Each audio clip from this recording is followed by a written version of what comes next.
Salut à tous, un petit point météo relatif à l'activité cyclonique de cette saison 2024. Il y a désormais deux systèmes météorologiques monitorés par le National Hurricane Center. Mais la majeure partie de ce point cyclonique concernera la perturbation la plus proche de l'arc antillais. Située au centre Atlantique, les prévisionnistes américains ont identifié l'onde tropicale mentionnée dans le bulletin de mardi comme étant la perturbation qui pourrait donner naissance à un phénomène cyclonique au cours de son déplacement vers l'ouest. Depuis notre dernier point météo, les spécialistes ont progressivement rehaussé les probabilités d'évolution cyclonique de ce système, les faisant passer de 20 à 50%. Mais à la mise à jour de 8 heures, le NAC rabaissait les risques de renforcement de ce phénomène à 40%. Le NAC stipule en effet que cette onde tropicale possède encore une activité pluvio-orageuse désorganisée, même si cette dernière commence à se concentrer autour de l'axe de cette onde.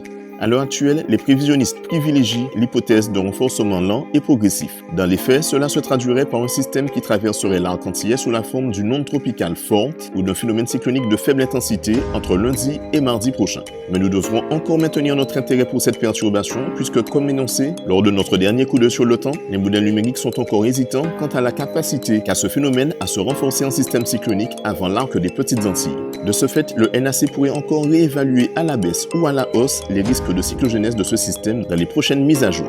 Les prévisions d'intensité et par ricochet les prévisions de trajectoire gagneront en fiabilité une fois que cette onde sera mieux organisée et qu'elle disposera d'un centre de basse pression bien défini. Mais même en dehors de tout développement cyclonique, une sérieuse dégradation des conditions météo est à craindre sur l'arc antillais au passage de ce phénomène. Restez donc à l'écoute des médias officiels d'information.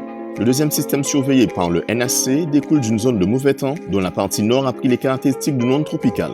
Cette dernière possède actuellement un faible risque d'évolution cyclonique et son développement pourrait être ralenti de par sa proximité avec la brume de sable et l'air sec beaucoup plus présente dans sa zone géographique. Même si les premières tendances de trajectoire semblent optimistes pour nos îles, nous la garderons encore un peu sous surveillance. Pour rappel, toutes les prévisions relayées ce jour pouvant encore évoluer, il convient de rester attentif aux médias officiels d'information.